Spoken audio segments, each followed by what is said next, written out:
Elle est considérée comme l'épidémie qui ravage en cette année 2014. La maladie à virus Ebola défraye la chronique dans plusieurs pays d'Afrique, mais aussi en République démocratique du Congo. Après avoir maîtrisé la maladie en 1976, lors de sa première apparition, la fièvre hémorragique Ebola est réapparue en République démocratique du Congo en août dernier, précisément à Djera, territoire de Bwendé, dans la province de l'Équateur. Mesdames et messieurs, bienvenue dans Check-up.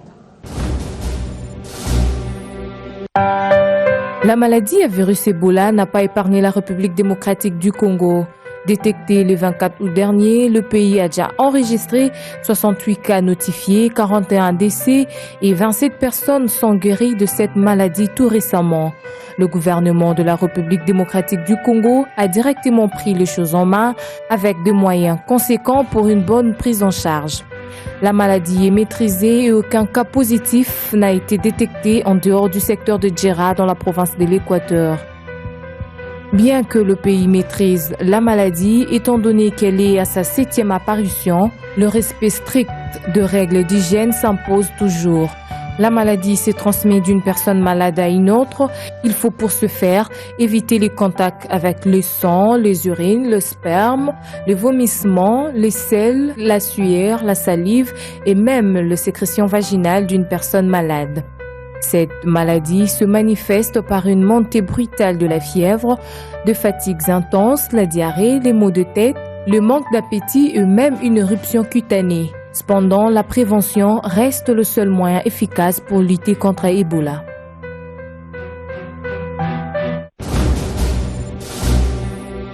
Nous nous entretenons avec le docteur Chodou Lomami. Il est membre du comité national de coordination de la maladie à virus Ebola et conseiller du ministre de la Santé publique en République démocratique du Congo. Bienvenue dans Check-up, docteur. Merci. Pour commencer, docteur, quelle est la situation de l'épidémie d'Ebola à Djera? Merci pour m'avoir invité à ce plateau. La situation à Djera, à Bwendé en général, pour nous qui sommes en train de la surveiller, elle est très bonne. L'évolution est très bonne sur le terrain. Donc nos équipes sur le terrain font du bon travail et le traitement des patients qui sont repérés, admis au centre de traitement, se passe très bien. On a quelques patients qui se permettent de fuir le centre de traitement, par exemple à Bwendé, où nous avons un patient qui a fui, mais ça se passe très bien et l'évolution, à notre avis, est bonne. Le patient a fui, il est guéri ou bien il est encore malade? Est-ce que vous n'avez pas peur qu'il puisse contaminer d'autres personnes? Non, tout heureusement, c'est un patient qui déjà au premier prélèvement a présenté un test négatif. Et nous le gardions pour nous rendre sûrs que c'est vraiment une personne négative. On l'a gardé et entre-temps, il a fui parce qu'il attendait un deuxième prélèvement pour un deuxième test. Donc, il n'y a pas beaucoup de crainte avec lui parce que déjà au premier, il est négatif. Mais on va le retrouver. Vous dites que la situation est bonne. On doit dire que la transmission est interrompue? Transmission interrompue, je ne dirais pas, je ne m'attendrai pas à le dire, mais on a presque l'impression que nous avons rompu la chaîne de transmission. Parce que depuis le dernier échantillon qu'on a prélevé, le 12 septembre, jusqu'à ce jour, on n'a plus d'échantillons testés positifs. Ce qui est un signe assez intéressant, assez positif, montrant que nous avons quelque part une certaine maîtrise de l'épidémie. Et en plus de cela, nous avons eu, à travers tout le pays, plus de 80 échantillons qui ont été envoyés pour être testés, parce qu'il y a eu des alertes par-ci par-là. Et de toutes les alertes qu'on a reçues, aucune n'a été positive après test au laboratoire. Tous les échantillons que le laboratoire de l'INRB à Kinshasa et même de l'INRB au niveau de l'Okulia a testés ne sont que des tests prélevés sur les malades qui ont été enregistrés à l'Okulia, à Bwendé. Aujourd'hui, la maladie est centrée à Djera, à Bwendé, dans le territoire de Bwendé. Est-ce qu'on peut connaître les chiffres exacts aujourd'hui? À ce jour, je le fais avec la permission de son Excellence le ministre de la Santé, parce que je ne suis pas seulement membre du comité de coordination de la lutte contre la maladie à fièvre à virus Ebola, je suis le coordonnateur de ce comité, et donc j'ai autorisation à annoncer clairement que nous avons à ce jour en hospitalisation, donc en admission, 71 patients, 71 patients qui sont à ce jour admis dans nos 2 centres de traitement. D'entre eux, il y a simplement 27 d'entre eux qui ont eu des tests positifs et qui sont donc en train d'être traités.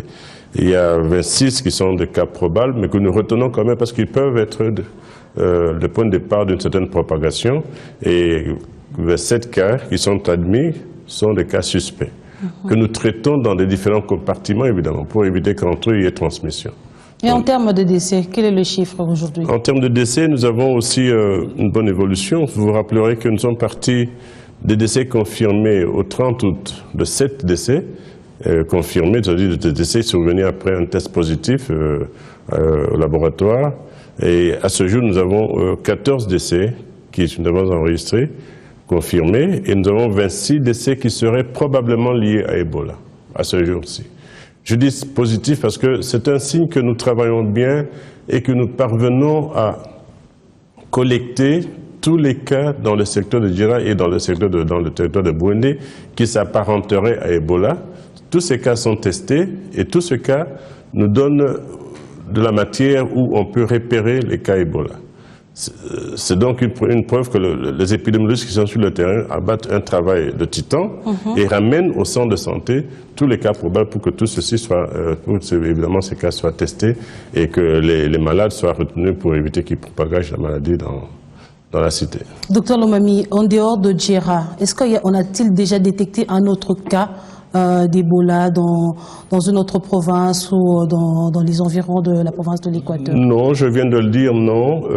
Vous vous rappellerez simplement qu'au début de notre riposte, 2 patients ont fui le centre de Lukolia où ils attendaient d'être admis et sont arrivés à Bouendé, hôpital général.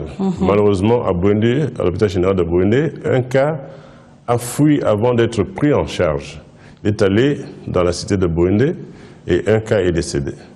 Celui qui est allé dans la cité de Bouendé a été vite ramené à l'hôpital, mais malheureusement, la famille d'accueil où il a été a ensuite donné, parce qu'on prend tous les contacts d'une pareille personne, maintenant en investiguant sur toute la famille d'accueil, on trouve qu'il y a des cas qui sont suspects dans cette famille de Bouendé. Donc en dehors de Djera, nous n'avons eu des cas qu'à Bouendé. Et ce sont des cas qui eux-mêmes se sont transportés vers Bouendé. Mais même dans Bouendé Cité, à part cette famille où il y a eu des cas que nous sommes en train de surveiller, personne ailleurs n'a été détecté comme étant porteur de ce virus. En termes de propagation, on doit dire que la maladie est stabilisée. Je dis souvent que nous sommes arrivés à confiner l'épidémie au secteur de Djera où il a fait éclosion. On l'a confiné au secteur de Djera, ce qui est une très bonne chose parce que cela nous prouve que nous sommes en train de faire une action qui protège toute la nation congolaise et qui protège aussi les pays qui nous environnent, qui sont autour de nous. C'est à Bouendé où ça a commencé et c'est encore à Bouendé où ça évolue et nulle part ailleurs. Et c'est à Bouendé que ça va s'arrêter, on doit le dire? Ça va s'arrêter à Djera. Bouendé c'est plus grand d'ailleurs, le secteur de Djera est plus petit, ça va s'arrêter à Djera. Et c'est ça notre gage, c'est ça notre défi. Nous sommes en train de travailler pour que ça reste dans Bouendé. C'est ainsi que vous vous rappelez que ce Centre de la Santé avait décidé la mise en quarantaine du secteur de Djera. Nous savons que ça va avec beaucoup de peine sociale en termes de nourriture, en termes d'autres choses. Ouais. Mais nous prenons toute la population de Djera en charge. 53 000 habitants. Les financements que nous avons reçus, ainsi que l'assistance reçue des différents partenaires, nous permet de prendre en charge tout le secteur de Djera, tant en alimentation qu'en hydration. On leur a amené beaucoup d'eau depuis Kinshasa. Et donc, nous avons pris en charge toutes ces personnes pour éviter qu'il n'ait besoin de sortir de ce secteur. Parce que pour l'instant, tout au moins pendant 21 jours, nous voulons savoir qu'ils sont dans leur secteur. Et Bouendé, pour l'instant, comme il y a eu des cas à Bouendé, nous y avons érigé un centre de traitement où les 2 patients qui ont été, et les contacts de patients qui avaient fui, sont admis et donc nous avons l'assurance d'être en train de contrôler l'épidémie. La population de Djera est prise en charge. Est-ce qu'on doit dire qu'ils sont suffisamment équipés? Ils ont ce qu'il faut pour qu'ils ne puissent pas sortir de leur territoire? Je peux le dire avec beaucoup d'assurance. Rappelez-vous que nous avons même interdit à la population de Djerra de faire la chasse. C'est une population que l'on connaît qui vit de la chasse animale. Et puis nous avons interdit cette chasse et le gouverneur de la province de l'Équateur a étendu ça, l'interdiction à toute la province de l'Équateur. Nous savons donc qu'il y a des problèmes au niveau de l'alimentation. Et notre riposte a un volet alimentaire qui est très important. Ça peut s'évaluer à 53 millions de dollars, 5,4 millions de dollars, pardon, qui comporte aliments, rations alimentaires et de quoi s'hydrater. Nous avons mis tout ça donc à la population à la disposition de la population de Djerra. C'est simplement pour éviter qu'il n'ait de raison de sortir de leur. En plus, il y a les aliments, ils peuvent s'adonner à d'autres aliments qu'ils ont dans leur réserve domestique, donc ils sont pris en charge. Docteur Lomami, vous dites qu'il faudrait 5,4 millions de dollars pour pouvoir répondre à ce problème. Est-ce que le pays dispose de ce moyen ou bien vous comptez sur les dons extérieurs? 5,4 millions, c'est la valeur que nous avons dégagée des assurances que nous ont présentées les partenaires. Vous connaissez le programme alimentaire mondial, s'occupe de la nourriture, s'occupe des aliments. Et avec le programme alimentaire mondial, avec d'autres partenaires comme la FAO, ils nous ont assuré de pouvoir mettre à notre disposition de quoi alimenter la population. Et la valeur peut s'élever et peut se chiffrer à 5,4 millions de dollars. Et nous avons donc l'assurance, parce que nous avons commencé avec 9000 rations qu'on remet à chaque famille. Ce n'est pas assez pour dire pendant 3 mois ils vont vivre, mais nous allons renouveler et nous continuons à renouveler. La distribution est en cours et nous avons l'assurance, encore une fois, parce que c'est une action gouvernementale. Et le ministère des Affaires sociales, qui est justement là pour s'occuper des questions sociales en cas d'épidémie, est en train de préparer aussi son intervention qui comportera un grand volet alimentaire en plus du volet de réhabilitation sociale. Donc jusque-là, on doit dire que le PAM vous accompagne et le FAO. Ce sont les deux partenaires qui accompagnent le gouvernement à lutter contre ce problème. Pas les seuls. Nous avons, oui, le côté alimentaire, c'est leur spécialité, mais nous avons reçu de l'assistance de plusieurs partenaires et je dois dire que nous sommes satisfaits.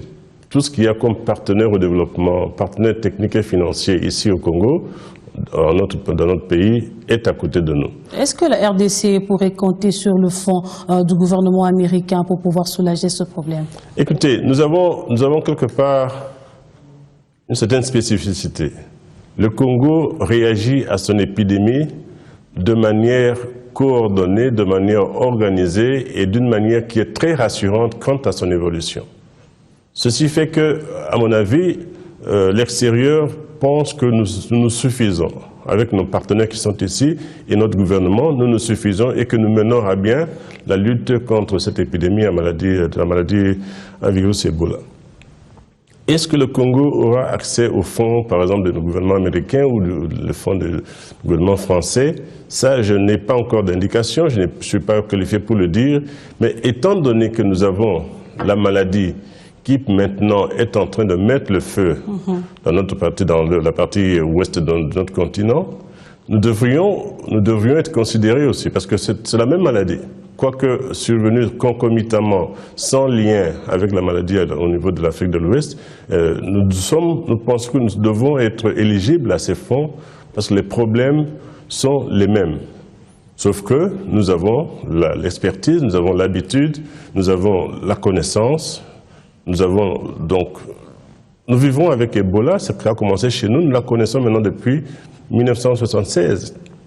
Mais cela ne devrait pas faire que nous puissions échapper à l'aide internationale. Je crois que notre pays mérite bien d'être considéré pour cette aide internationale. Mais déjà, nous avons reçu cette aide internationale à travers les agences qui sont sur place ici, depuis l'OMS, l'UNICEF, UNFPA, la MONUSCO même. Nous avons reçu beaucoup. Docteur Chodou, vous dites que la maladie, on est habitué à vivre avec la maladie, c'est ça vos propos de tout à l'heure. Nous sommes habitués à combattre. À combattre la maladie. Ouais. 1976, la maladie a fait sa réapparition en 2014. Est-ce que depuis 1976 jusqu'en 2014, le gouvernement congolais a quand même eu soin de former des infirmiers et pourquoi pas de personnel soignant pour lutter efficacement contre cette maladie? Vous savez, je vais vous apprendre que nous avons eu, depuis 1976 jusqu'à présent, ça c'est la 7e épidémie. Et à chaque épidémie, nous faisons des formations spécifiques de préparation et de riposte à la maladie à virus Ebola.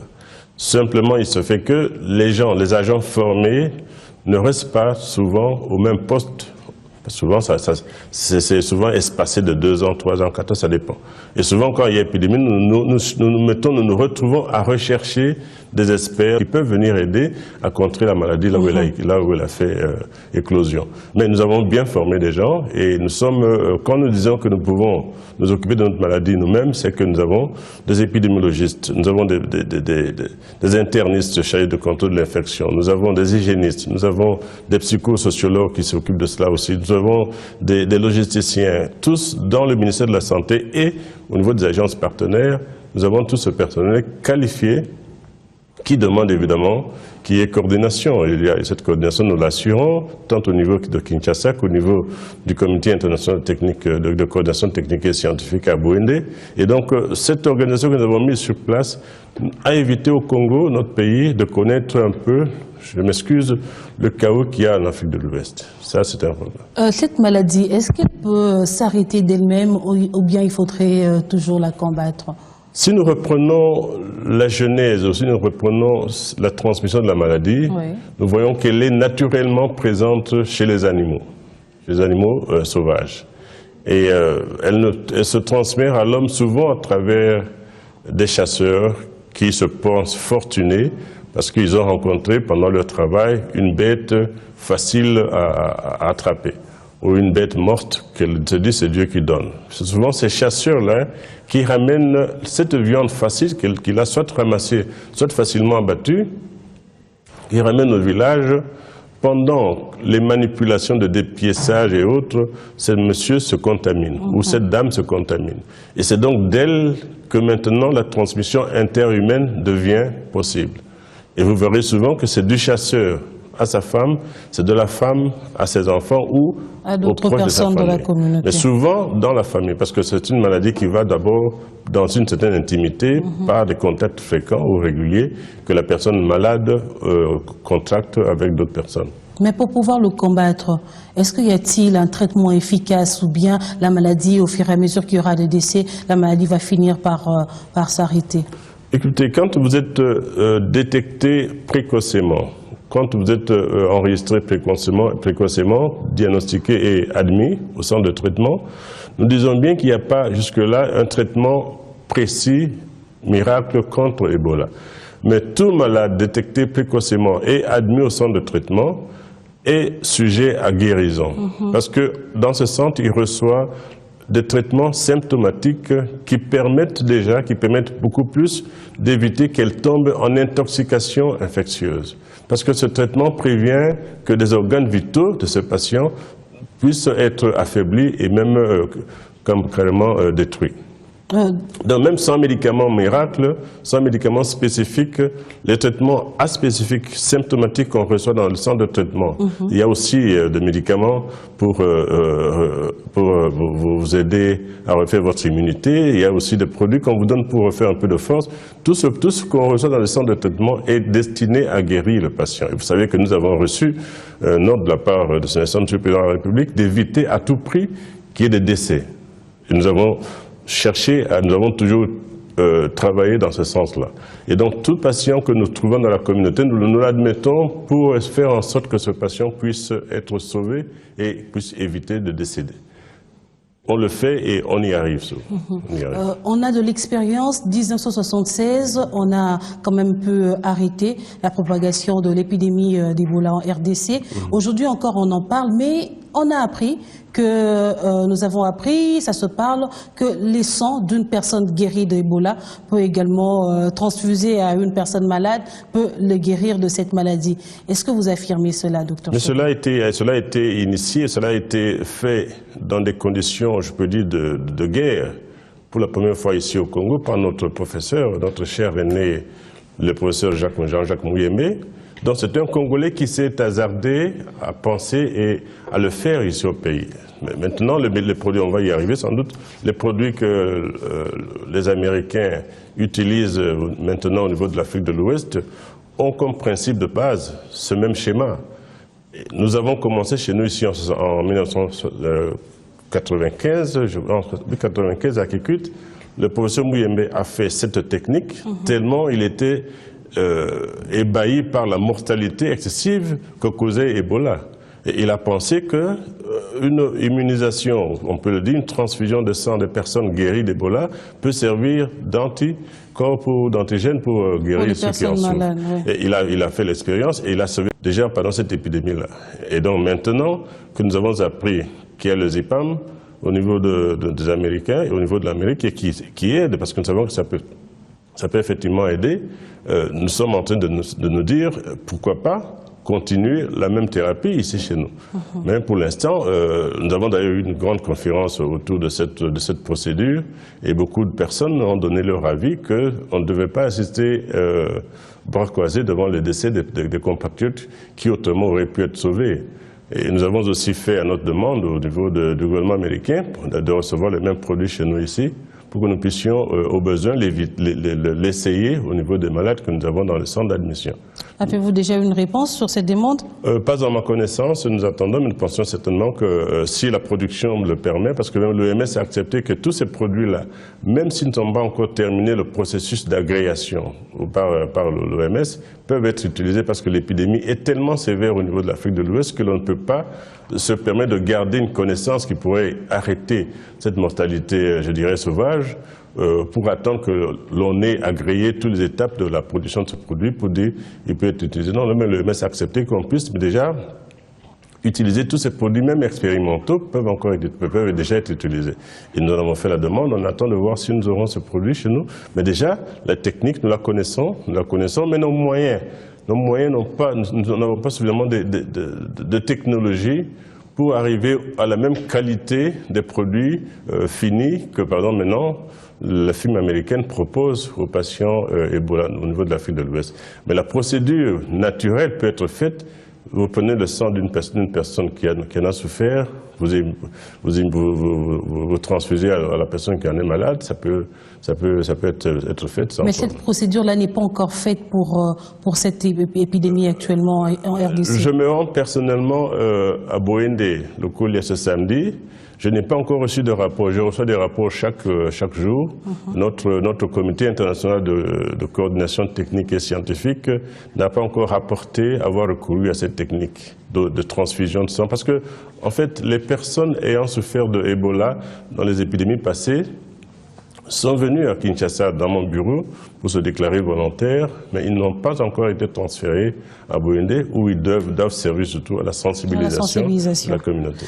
Docteur Chodou, vous avez dit que la maladie est sévère. Effectivement, elle est sévère dans la partie ouest de l'Afrique, mais par rapport à la RDC, est-ce qu'on doit dire que c'est la différence de souche de la maladie qui expliquerait au fait cette différence-là? Vous savez, Ebola, c'est Ebola. Ça, je dois le dire, Ebola, c'est Ebola. Quelle que soit la souche, elle est mortelle, elle est létale. À mon analyse, vous savez, je vais vous dire certains indices simplement.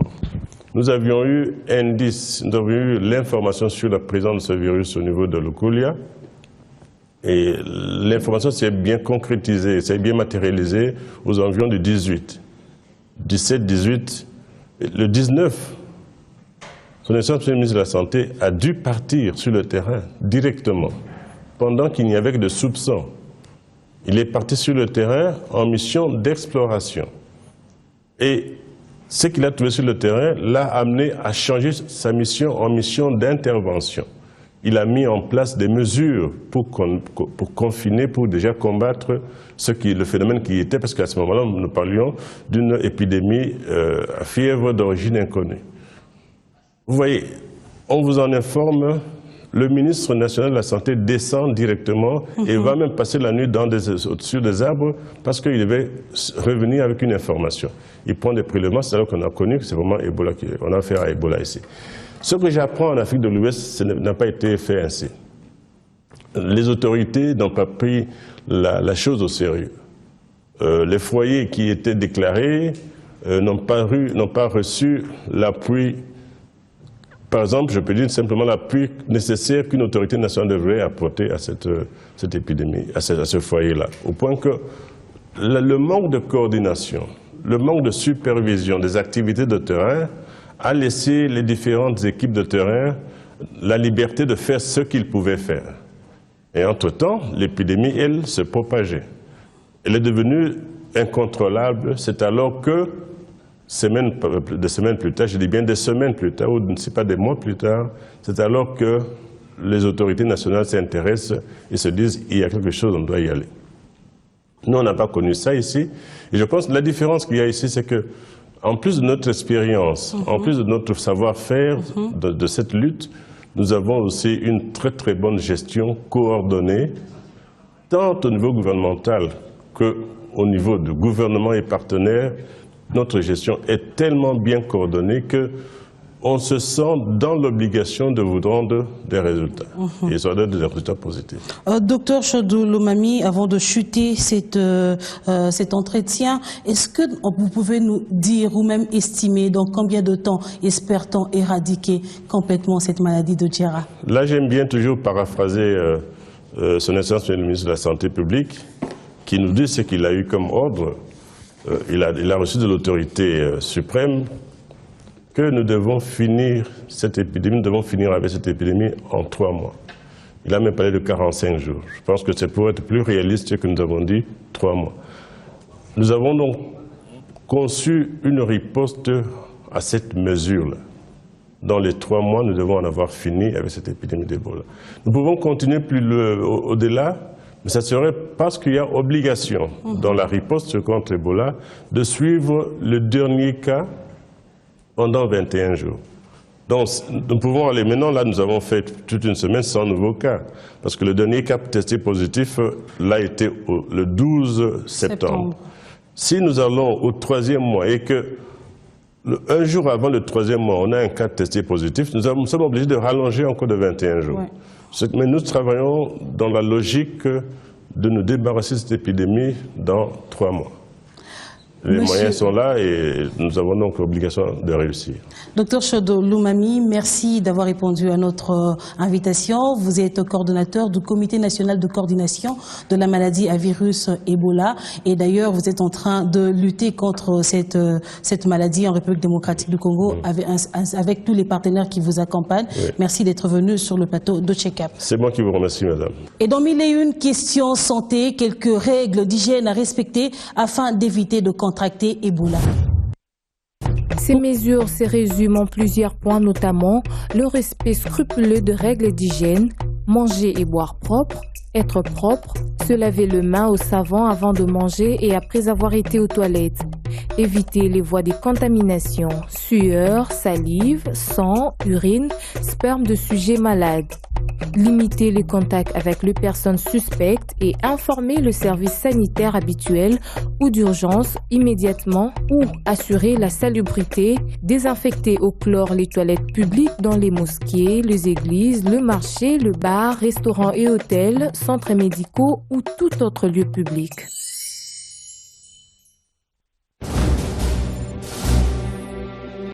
Mesdames et messieurs, c'est la fin de ce numéro de Check-up. On se retrouve très prochainement, toujours sur B1 Télévision.